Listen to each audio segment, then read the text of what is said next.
topics and opinions expressed in the following show are solely those of the host and their guests and not those of W4CY Radio, its employees, or affiliates. We make no recommendations or endorsements for radio show programs, services, or products mentioned on air or on our web. No liability, explicit or implied, shall be extended to W4CY Radio or its employees or affiliates. Any questions or comments should be directed to those show hosts. Thank you for choosing W4CY Radio.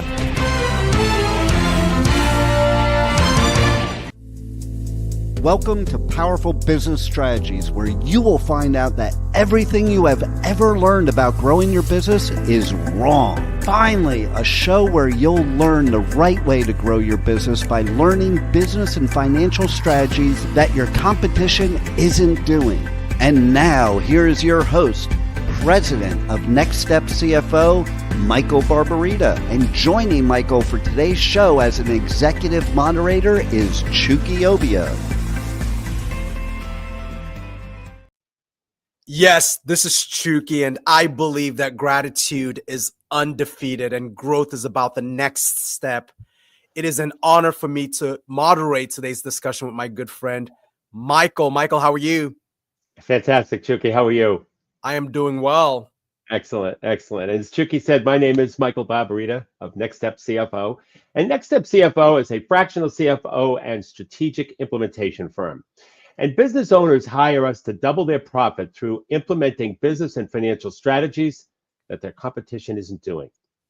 Our vision is to ensure overwhelmed business owners achieve the time freedom and consistent profits to build a legacy and live the life they desire. Our mission is dedicated to guiding small business owners to leveraging their time, exploding their profit, and build a meaningful legacy. The show Powerful Business Strategies in our book of the same name is a step toward accomplishing that vision and mission. So with that, I hand it back to my co-author and moderator for the show today, Chucky Obio. Michael, thank you. Look, I'm really energized by today's episode titled Market Dominance Mastery, Creating Uncontested Market Space. And Michael has some practical insights for us today. And really, two things before we get started. First, just a quick disclaimer. Michael and I are both affiliated with a number of different organizations, and I currently serve as the managing director of business development for Vetter Price, a global business-focused law firm. In addition to that, it's truly an honor to collaborate with Michael to moderate business roundtables, really coast to coast, and just document the insights from those business roundtables with business owners across the country. And we document this as part of our book called Powerful Business Strategies. Now, please note that the views expressed on this show are personal views based on those successful business roundtable conversations, as well as our work with business owners. But look, my mission as a fearless moderator is to ask the right questions to help you, the listener, learn the best business strategies that the competition isn't doing. So with that, back over to Michael. Thank you, Chucky. Chucky, so here's something that I'd like to share. If you have a business problem that you would like us to answer, or a business question, or a strategy that you'd like to ask about, please email us at ask@nextstepcfo.net. It doesn't matter what the business problem is or the question, and we'll answer it for you.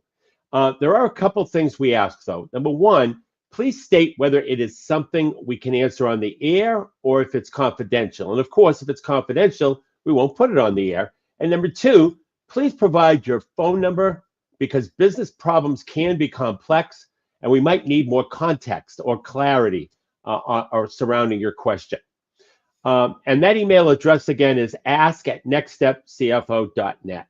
I do want to point out that we've had a couple business problems that we've answered, but they requested confidentiality, which we will always honor. So for today's inspirational minute, to every business owner listening right now, this is your moment of recognition. In a world where everyone talks about problems, you're out there creating solutions. When others see obstacles, you see opportunities. When others back away from challenges, you step forward with courage and conviction. You're not just running a business, you're creating possibilities. Your sleepless nights turn into somebody else's job opportunity. Your risk becomes someone else's steady paycheck. Your vision becomes a community's growth. While others depend on the paths that exist, you're out there blazing new trails, defining new categories, and creating new possibilities. The headlines might celebrate big tech and Wall Street, but you, the business owners on Main Street, across the country, you're the real heroes of our economy. You're the ones taking personal risks to solve real problems. You're the ones turning ideas into reality, dreams into jobs, and excuse me, and challenges into opportunities. Take pride in knowing that every decision you make, every risk you take, every challenge you overcome is contributing to something bigger than yourself. You're the innovators, the job creators, the problem solvers our world desperately needs. This is your moment. You are seen, you are valued, you are appreciated. Keep pushing forward, keep breaking barriers, keep transforming problems into opportunities, because what you do matters, not just to your business, but to every single life you touch through your business. If you look at any industry, they didn't just enter a market, they created one. They didn't fight for market share. They made the market share fight irrelevant. This isn't about being better than your competition.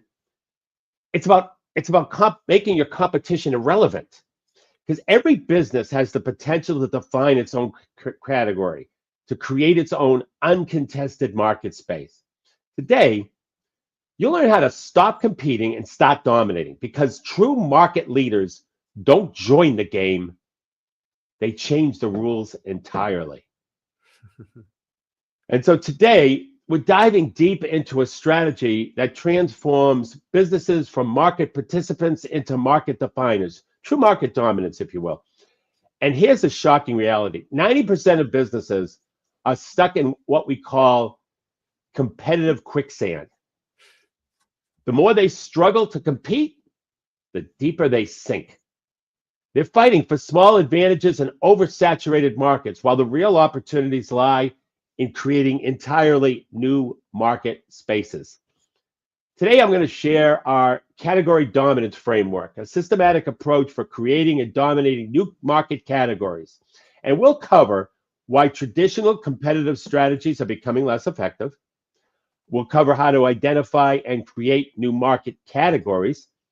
We'll talk about the 4 pillars of market dominance and how to make your competition irrelevant. Most importantly, I'll share some case studies of businesses that have successfully implemented these strategies, including specific steps that they took. And let's begin by understanding why traditional competitive strategies are failing and what's replacing them. So let's dive deep into this framework that we call category creation framework and understand each component in detail. And the framework has essentially 4 essential components. The first is category identification, which involves 5 areas. Number 1, market gap analysis. So you have to make a systematic study of unmet needs. So when you look at a market, you have to find the gaps, and you have unfilled customer demands, and you have service gaps in the current market landscape. No matter what the industry, there are gaps. You have to find them. Customer pain point mapping. That's a detailed documentation of customer frustrations, challenges, and problems that aren't being adequately addressed by existing solutions. Kind of a customer avatar, if you will. Technology trend assessment. An evaluation of emerging technologies that could enable new solutions or create new market opportunities. Competitive landscape evaluation, a comprehensive analysis of competitor offerings, capabilities, and limitations to identify underserved areas. And then future state visioning, a strategic projection of where the market is heading and what solutions will be needed in the coming years. So then the second part of this category creation framework is what we call category definition. And it includes category parameter settings, such as clear definition of what is and what isn't included in your new category to establish distinct boundaries. Value proposition development. So creation of a unique and compelling value statement that clearly articulates why your category matters. Market sizing and validation. This is a quantitative analysis of the potential market size and verification that sufficient demand exists. Entry barrier identification. That's an assessment of obstacles that might prevent others from easily entering your category. And then scaling requirement planning. So this is strategic planning for the resources, systems, and capabilities needed to grow within your category. Then the third step is category ownership, and it's established through thought leadership development, which is creation and development of authoritative content that positions you as the category expert. Methodology creation, the development of proprietary processes and approaches that define how things should be done in your category. Standard setting, so in its establishment of benchmarks and best practices that others in the category must follow. And this partnership building, strategic relationships with key players who can help validate and strengthen your category position. And then market education. This is a systematic effort to teach customers why your category matters and how it differs from existing solutions. No, it's just simply all about finding that differentiation. And a deep analysis of your industry is the first place you need to go. The fourth step here in this category framework is category defense through intellectual property protection, which is legal safeguards for your unique methodologies and processes and technologies. You want to be able to either patent or trademark or both, whatever it is that you come up with that represents a differentiation in the industry. Strategic partnerships. Exclusive relationships with key suppliers, distributors, or complementary service providers needs to be established if you're going to try to be different in your particular market. Customer lock-in strategies, creation of switching costs and integrated solutions that make it difficult for customers to leave.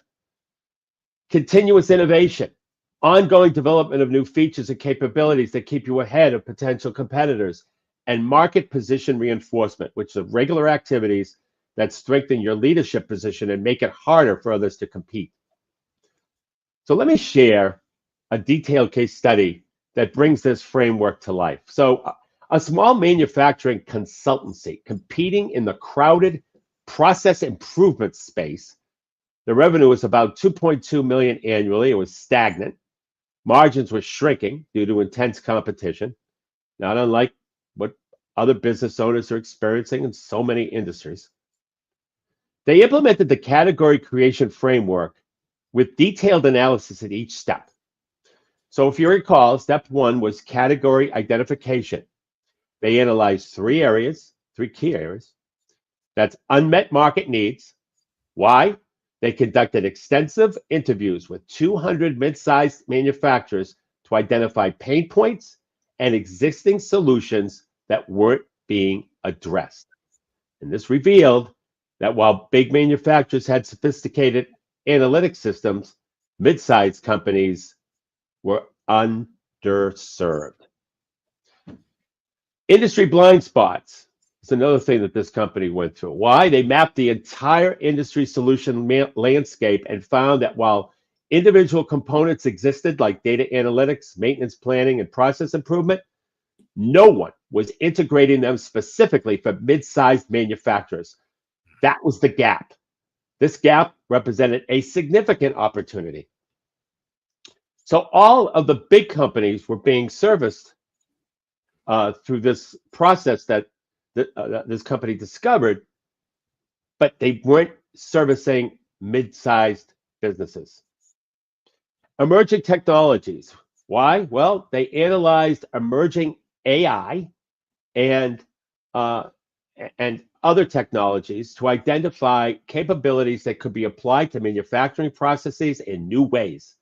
And this technological assessment helped them create barriers to entry for potential competitors to come in. Step 2 was category definition. They created a new category called predictive manufacturing intelligence with specific characteristics. So it was real-time. This was real-time performance monitoring. Why did they need that?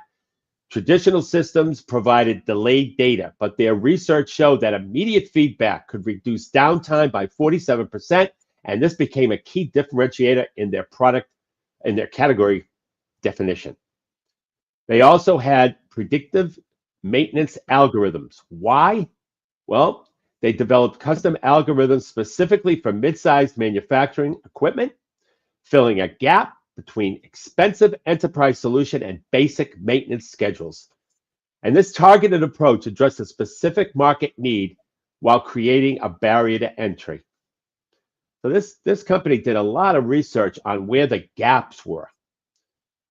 Custom return on investment tracking. Why? Well, they created industry-specific ROI metrics that spoke directly to those mid-sized manufacturers' concerns, making their value proposition clear and measurable. And this helped overcome the natural resistance to adopting new technologies. Implementation support. Why? Well, their research showed that mid-sized manufacturers often lack the internal resources for complex system implementation. And by including comprehensive support, they removed a major adoption barrier. Very well thought out. Yes. Step 3, category ownership.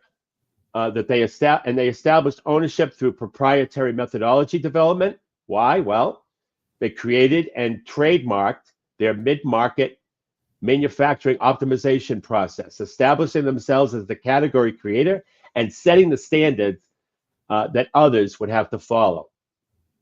Industry-specific case studies. Why? Well, they documented detailed success stories focusing on mid-sized manufacturers, creating credibility and creating a library of evidence that their approach worked specifically for that target market of those mid-sized manufacturers.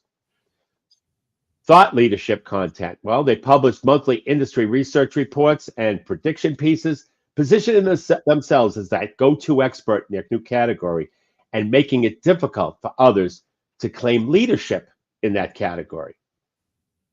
And then category-specific language creation. Why? Well, they developed and promoted specific terms and metrics for their category,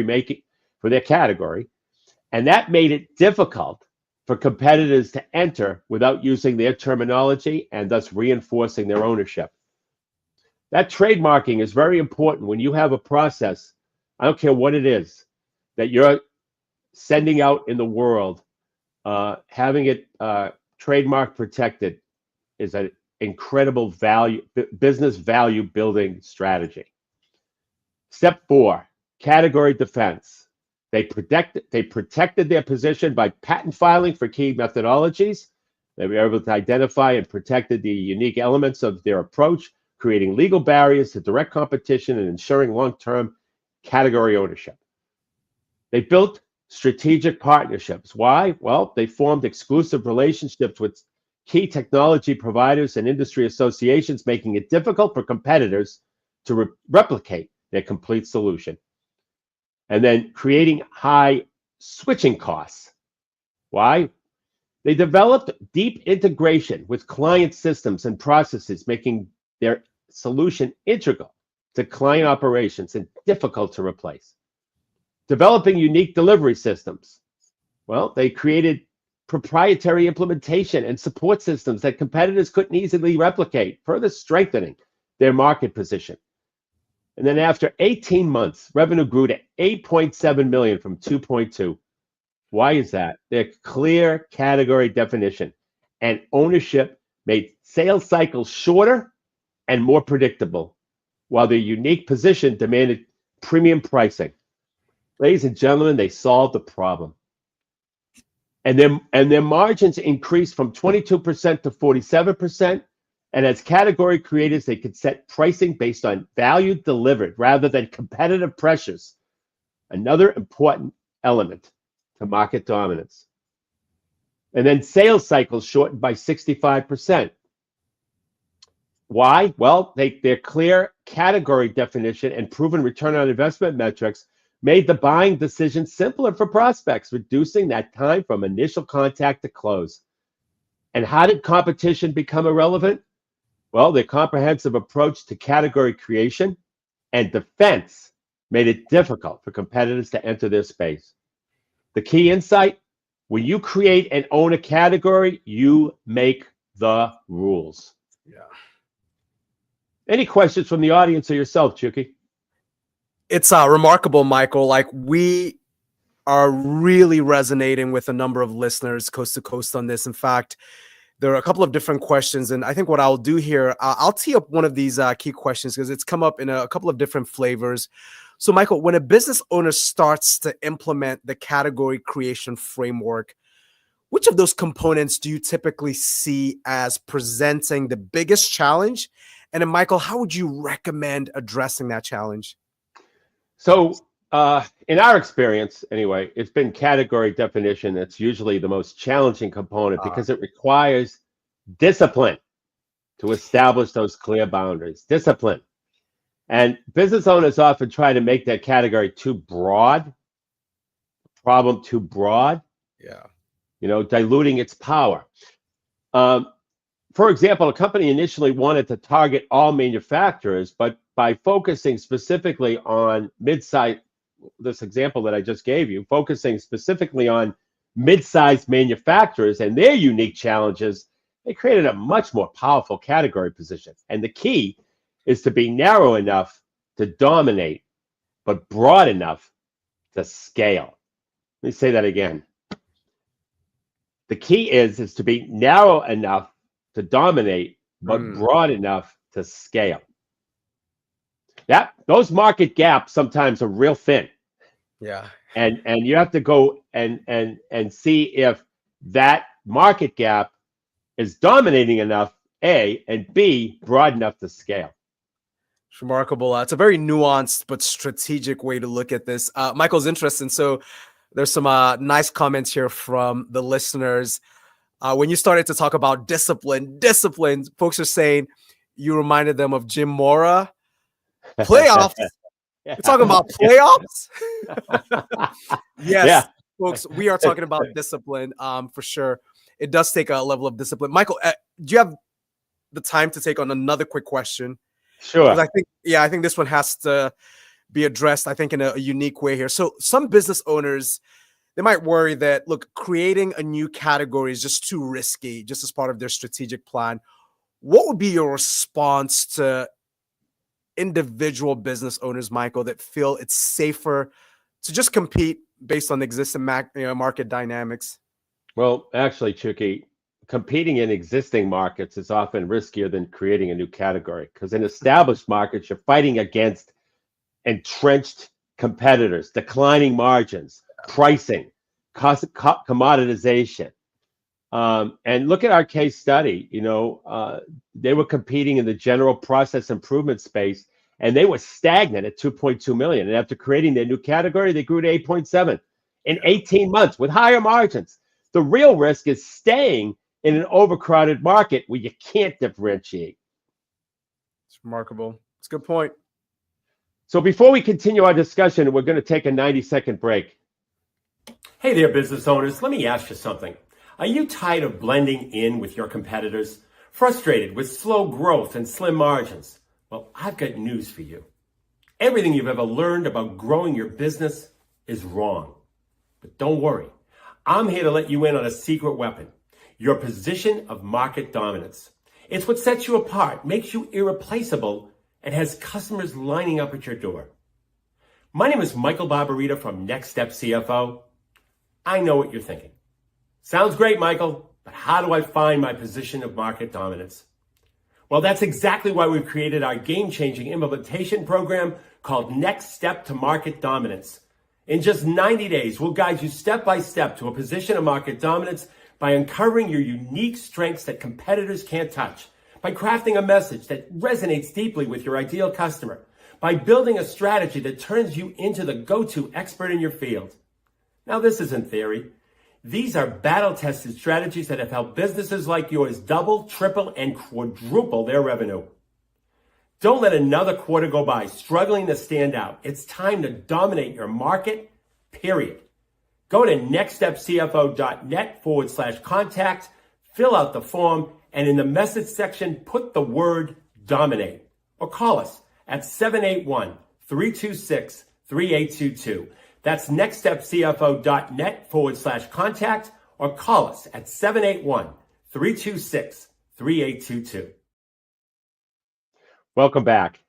So let's dive a little deeper into what we call the 4 pillars that support unassailable market dominance. So each pillar is crucial and works in concert with the others to create a solid market position. So the first is strategic differentiation. This pillar focuses on creating meaningful separation from existing market solutions through development of a position of market dominance. We've made many shows and many references to that. That's the first 2 components of the conversion formula, captivate and fascinate. That's identifying the problem and solution. Next is service product design architecture, which is building a structured framework for how your offering is organized, delivered, and supported in ways that make it difficult to replicate. Delivery model innovation. So creating unique ways to deliver your product or service that provide better results or experiences than those traditional approaches. Next is market positioning strategy, establishing a distinct place in the market that sets you apart from competitors and resonates with your target audience. Competitive moat building, well, creating sustainable advantages that protect your market position and make it difficult for competitors to challenge you effectively. The second step here on the second pillar of the 4 pillars is the value innovation. This pillar concentrates on creating new value rather than competing on existing value metrics. So it includes things like value chain reconstruction. So redesigning how value is created and delivered to eliminate efficiencies and create new benefits. Customer experience redesign. Reimagining how customers interact with your product or service to create superior outcomes. Problem redefinition. Looking at customer challenges from new angles to discover better solutions than current market offerings. Some of that problem redefinition comes from really looking at the problems that the industry has. Solution architect development. That's creating comprehensive solutions that address both obvious and hidden customer needs in unique ways. Pricing model innovation. That's developing new ways to price and package your offerings that better align with customer value perception. Market education is the third pillar. This pillar establishes your company as the category authority and thought leader. So you have under this category, you have industry standard setting, which is creating and promoting new benchmarks and best practices that position you as the category leader. Knowledge-based development, which is building a comprehensive repository of insights and information that makes you the go-to authority. Certification program creation, developing training and certification programs that establish you as a standard bearer in your category. Content strategy implementation. This is creating and distributing educational content that shapes how people think about your category. Authority positioning, which is establishing your company as a definitive expert and trusted advisor in your market space. The fourth pillar is scale defense. This pillar focuses on protecting and expanding your market position. It includes technology infrastructure development, which is building proprietary systems and platforms that create competitive advantages and enable rapid scaling. Developing a partnership network, developing strategic relationships within that strengthen your market position and create barriers to entry. Client integration systems is creating deep connections between your systems and client operations that increase switching costs. Contract structured design, developing innovative agreement frameworks that secure long-term relationships and stable revenue, and then growth barrier establishment, which is implementing systems and processes that make it difficult for competitors to match your scale and capabilities. So let me share a detailed case study of how these pillars work in practice, these 4 pillars. So a regional IT service provider generating $5 million annually in a commoditized market. Here's how they implemented each pillar. So the first pillar of strategic differentiation, they developed what they called category DNA, which is a unique service delivery model. Why? Well, they established a traditional break-fix IT service model and realized it created misaligned incentives. Instead, they developed a proactive technology success model where they only succeeded when client systems ran perfectly, fundamentally changing the relationship dynamic. Proprietary assessment tools. Well, they created custom evaluation tools that measured not just technical metrics, but business impact metrics, helping clients understand technology's role in their business success. And this made their sales process more of a consulting type sales process rather than transactional. By the way, when you can make your sales process more consultant related, where you're educating rather than making it sound like a transaction, you're gonna be way ahead of the game. Yeah, Michael, that's a really good point. Yeah, it happens all the time too, where people get focused on the transaction. This is where being indifferent to the outcome happens, and where a lot of people feel they're giving away secret sauce when they're selling, and they're really not. Industry specific solutions. Well, research showed that generic IT solutions weren't addressing industry specific compliance and workflow needs. They developed vertical specific solutions that spoke directly to the industry pain points. And then custom technology stack. They built a unique combination of tools and systems that work together seamlessly, making their solution hard to replicate and creating high switching costs for clients. And then pillar number 2 was value innovation. They reconstructed their value chain. They eliminated reactive support.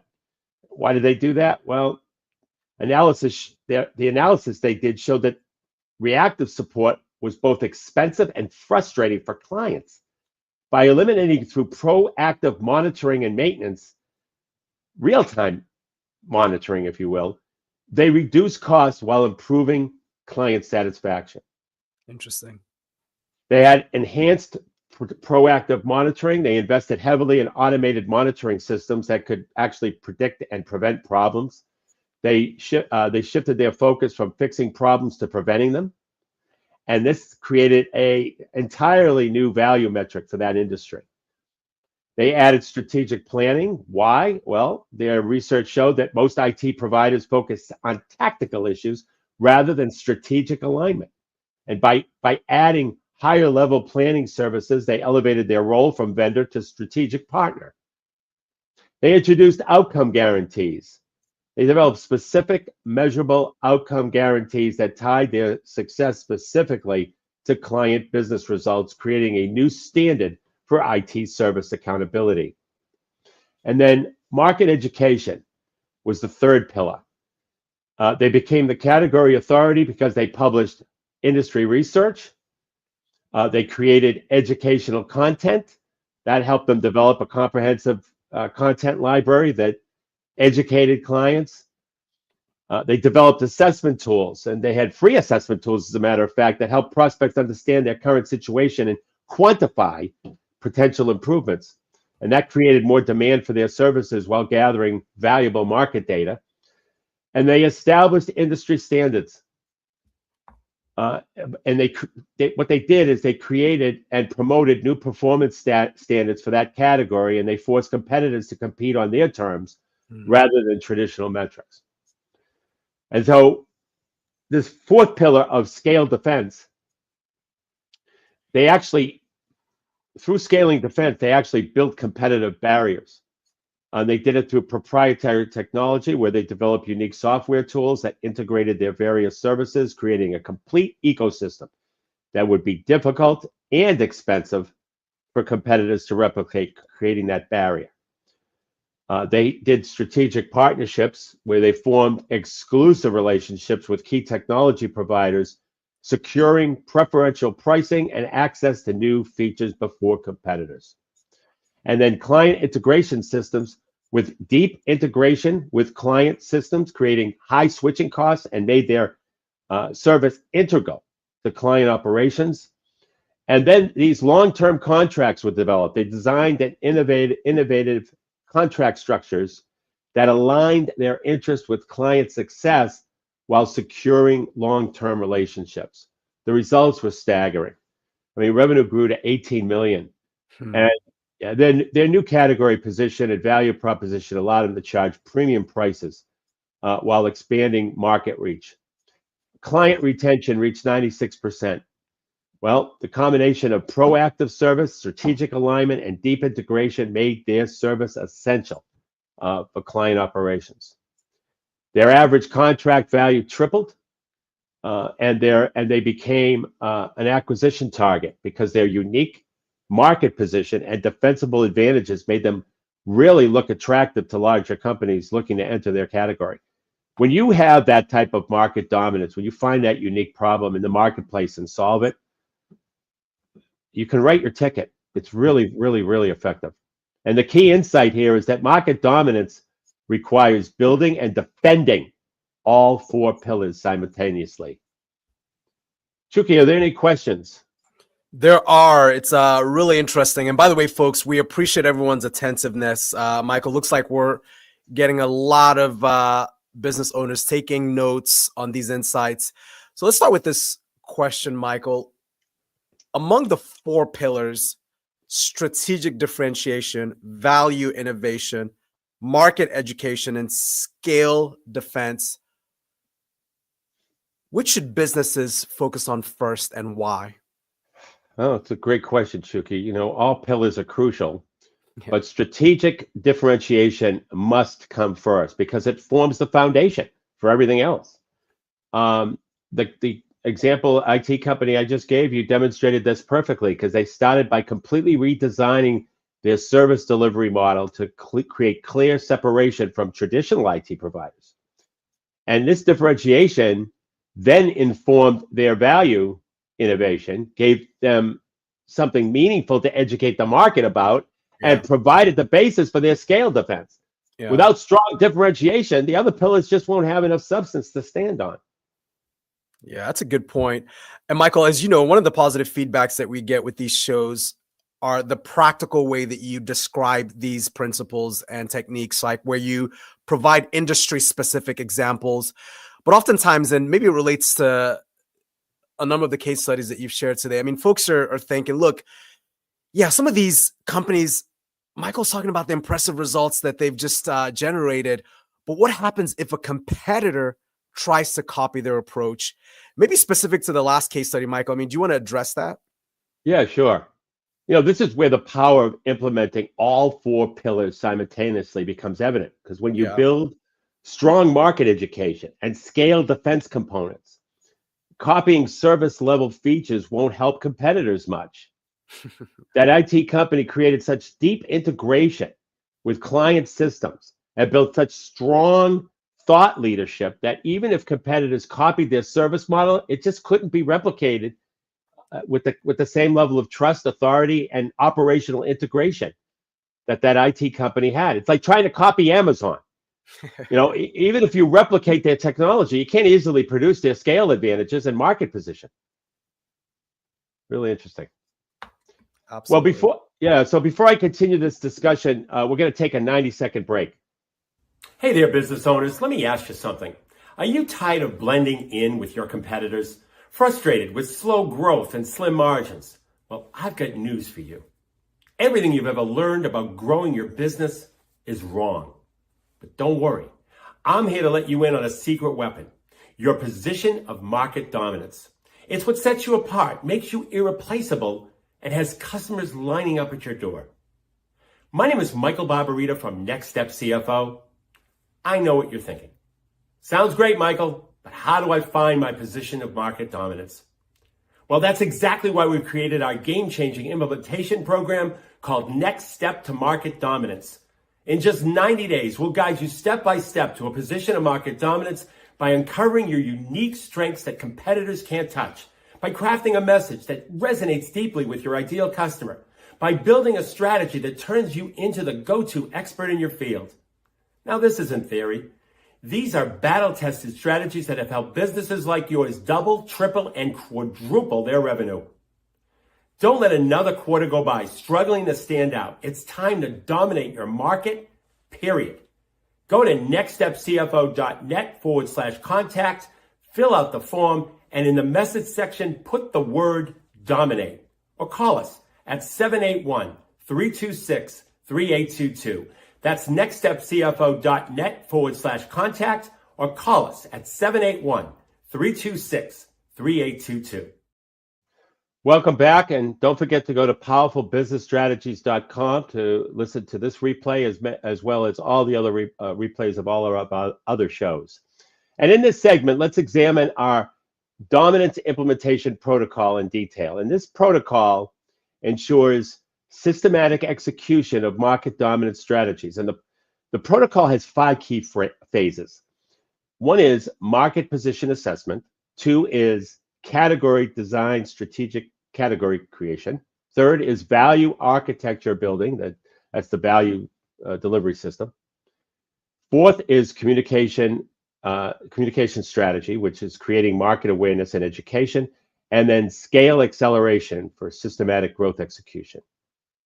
And let me share a detailed case study of this protocol in action. So a financial services firm was struggling with commoditization, and here's how they implemented each phase. So phase 1 is the market position assessment, and they evaluated their current market position. Why?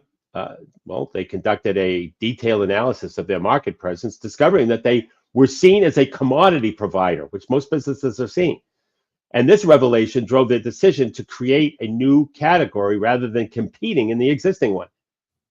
Then competitive landscape. Their analysis revealed that while many firms offered similar services, none was specifically addressing the unique challenges of business owner wealth management. And this gap became very, very much an opportunity for category creation. They reviewed client pain points through extensive interviews with business owners. They identified that traditional wealth management didn't account for the unique risks and opportunities of business ownership. And this insight shaped their entire service design. And then industry trends. Analysis of industry trends showed increasing demand for integrated business and personal financial planning, particularly among business owners who were approaching its retirement. And this validated their market opportunity. The second component was category design, where they created business owner wealth optimization. They did it through a custom methodology that they created. They did it through proprietary algorithms, a unique system, delivery system that they built, which was a platform that could model both business and personal financial scenarios simultaneously. They had specific language patterns that they developed new terminology that better described their integrated approach. Then in phase 3, they did a value architecture where they built unique value elements for business/personal wealth integration. They had a real-time scenario remodeling.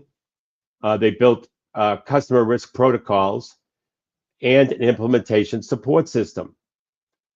In the 4th phase, which was their communication strategy, they developed category educational materials, value demonstration tools, client acquisition systems, and market positioning content. I mean, the content component was really important in all this because this is where their expertise was established. And then in phase 5, the scale acceleration, they implemented technology platforms, training programs, partner networks, market expansion. And after 1 year, revenue grew 218% because their unique category position and systematic approach to market expansion drove rapid growth while maintaining premium pricing. And the clear value proposition made sales cycles shorter and more predictable. Their margins increased increased by 89%. Their client acquisition costs dropped 47%, and they became the market leader because their comprehensive approach to category creation and systematic implementation made them the clear choice for their target market. Their first mover advantage in the category made a sustainable competitive advantage. And the key insight here is that systematic implementation ensures sustainable dominance. It's not just enough to have a great strategy. Execution must be methodical and comprehensive. Chuki, I think we only have time for compliments. Great. So let's get into the compliments, right? There are 3 compliments as part of our business compliments segment today. And by the way, this recognizes and spotlights business owners coast to coast. So let's start with the first. Ruben Brumby with the Red Carpet Cleaning Incorporated. And Michael, get this company, they proudly serve Chicago, Hyde Park, South Loop, and downtown areas. Wow. And here's a piece of insight. They provide customers with the red carpet treatment as part of their, you referenced this earlier, consultative approach in providing cleaning packages and packages that are tailored to the customer's needs, particularly to beautify their home, and also driving green cleaning, which helps with allergy relief. You could find out more about the Red Carpet Cleaning Company on their website. Literally, it's the same website, the Red Carpet Cleaning Company.com. Right. They're not exactly. It's very straightforward. The redcarpetcleaning.com. So next business owners, Adele Viechka. She's a CEO and creative director of Live Large Design. And here's her headline statement, Michael: to help seasoned entrepreneurs build, launch, and scale their signature online course to 6 figures while living large. Adele's been doing this impactful work for over a decade, and she supports other creatives and designers motivated by freedom, by adventure, by making a contribution. You can find out more about Adele on the website livelargedesign.com. And speaking of adventure, by the way, so she calls multiple places home. She calls Alaska, Colorado, and Bali home. By the way, Michael, one of those is not like the other 2. The last business owner to spotlight is Stephen Cohen. He's the founder and CEO of Be Micro. Be Micro was the first freeze-dried microgreens company in the U.S. And Stephen's turned his passion for health and nutrition into a mission to make eating vegetables easy for everyone. And it's just really impressive, their mission. Find out more about this mission at their website, bemicro.farm. That's the website, bemicro.farm. Michael, back over to you. Thank you, Chuki. And so as we wrap up today's episode of Powerful Business Strategies, let's recap the key elements of achieving market dominance. First, understand the category creation framework with category identification, category definition, category ownership, category defense. Second, build 4 pillars of differentiation. That's strategic differentiation, value innovation, market education, and scale defense. And then third, follow the dominance implementation protocol. That's market position assessment, category design, value architecture, communication strategy, and scale acceleration. Remember, true market dominance isn't about being better. It's about being different in ways that matter. It's about creating and owning categories where you make the rules. Your immediate action steps is: number 1, assess your current market position. Second, identify category creation opportunities and create your position of market dominance. And then third, begin building your dominant position. Ladies and gentlemen, to get a copy of the book, Powerful Business Strategies, simply go to our website, www.nextstepcfo.net. It's totally complimentary.